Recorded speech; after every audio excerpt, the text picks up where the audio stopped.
The Generic Murder Mystery. The first film, 1989. Introduction. Lightning flashed. Thunder cracked. The killer walked up the ivy-covered steps to the front porch of the old mansion. He took his last drag on his cigarette. The killer rang the doorbell and then waited. There was no answer from within the house. The killer pushed on the door and turned the handle. The door creaked open. Lightning flashed again as the killer entered the house with his rifle in hand. He dropped his cigarette on the wooden floor and squashed it under his shoe. Thunder cracked again. Mr. Jacobs, the owner of the house, came down the squeaky stairs in his socks to greet the intruder. He did a double take when he saw who the killer was. "I knew you were coming," Mr. Jacobs said as the phone rang. "I should have never trusted you." There was silence, followed by disembodied, maniacal laughter. The phone rang again. Mr. Jacobs turned away from the rifle pointed at him to glance in the direction of the phone. "It's probably the cops. I'll have my squirrels answer it." Tension was building. "Want a Danish?" Tension broke. The killer fired the rifle, shooting Mr. Jacobs in the stomach. Mr. Jacobs fell upon the staircase landing. Organ music eerily played as the killer walked up the stairs over the body of his victim. The mystery music played on until the next morning. Act 1. It was a cold winter day, but the rap music bass line was pumping in the mind of the two young yo-boys approaching the house. They rang the doorbell of the old mansion, and the butler came to open the door. The door screeched open wide, and the butler asked in an ominous tone, "Are you here for the reading of the will?"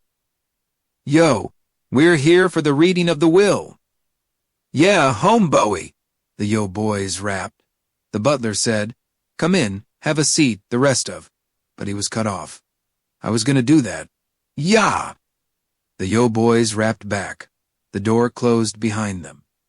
After the yo-boys had been seated in the red room, they began to chat about this and that. The doorbell rang again. "That must be Mr. Jacobs," the butler said, returning to answer the door. The yo-boys whispered to each other. The squeaky door opened once again, this time to reveal a mysterious man in a blue jacket, long hair, and brown hat. "Mr. Jacobs, I presume?" the butler greeted him. "That is," the stranger asserted. "Enter, join us." The butler motioned for him to enter and join the yo-boys in the red sitting room. "We have been gathered here today for the reading of a will," the butler announced to the group. "The will not be read today, it will be read tomorrow. I say 11:30, all in this room? I am sure you all are grieving the loss of your relative, the former Mr. Jacobs. To the yo-boys, the death of your grandfather, and Mr. Jacobs, he was your brother. Stay up as late as you want, but I advise you to get some rest." The yo-boy number 1 began inappropriately cracking up with laughter. He tried to ask the butler a question, but each time he burst out hysterically. Finally, with some snickering, he composed himself enough to lean across the table. "Yo, would you show us to our rooms or what?" he half asked, half demanded of the butler. The butler said, "Follow me," and began leading them upstairs. As he passed Mr. Jacobs' brother, the strange man tugged on his sleeve. "Where are you going?" he asked. "I'm showing them to their rooms. Follow me to see your room." "Oh."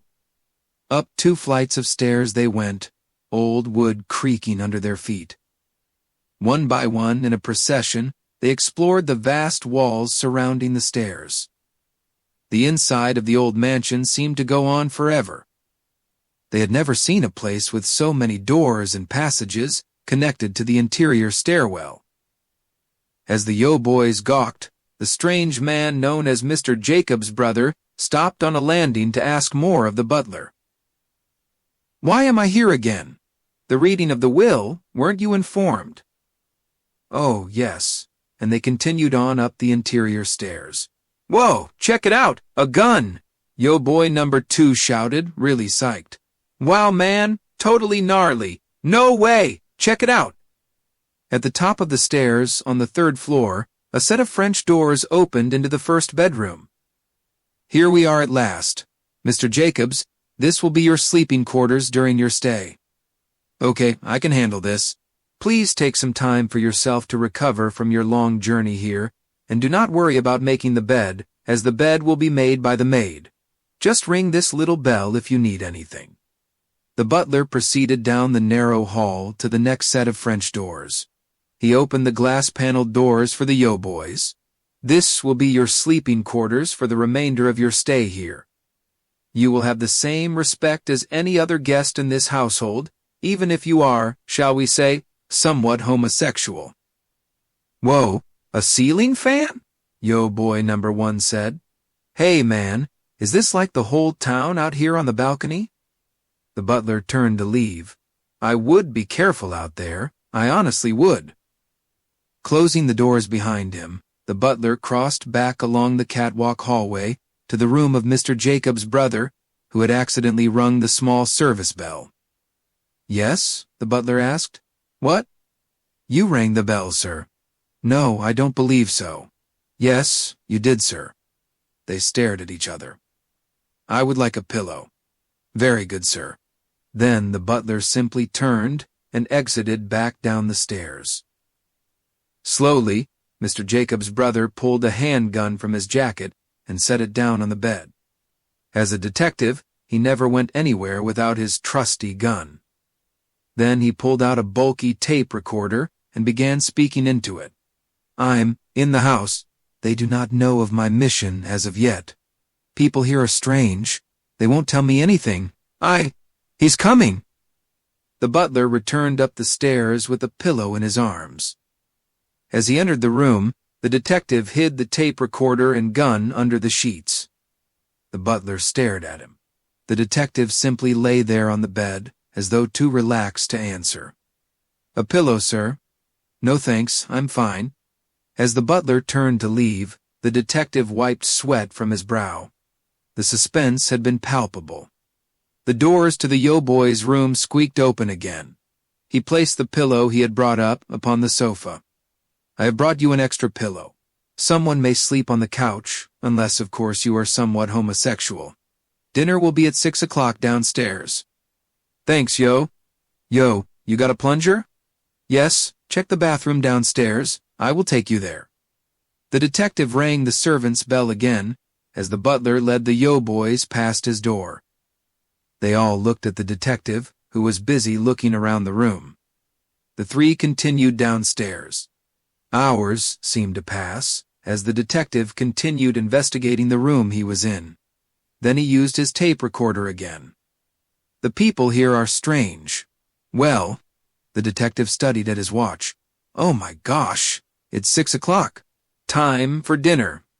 With a click, he stopped the recording, leaving the recorder on the bed, and left his room. Yo-boy number 2 came up the stairs as the detective was going down. The detective called to him. Where have you been, my fine fellow? In the bathroom, the yo-boy yelled back. You were in the bathroom this whole time? I couldn't find the plunger, man. Well, anyway, it's time for dinner, the detective announced.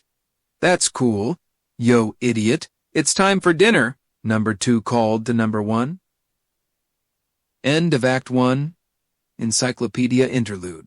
As the gang assembled for dinner, it was snowing outside. A young wandering salesman came knocking at the door, selling encyclopedias. For the household, this was a most inconvenient time, and for the young lad, it would prove even more so. The front door squeaked open. Hi, I'm the kid from Encyclopedia Britannica. I did a report on space not that long ago, but I only got a B+.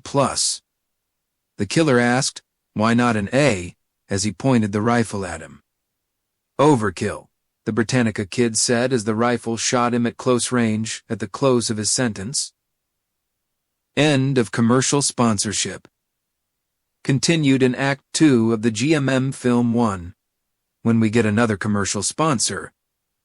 GMM Movies filmed at Stowell Galleries by DTT.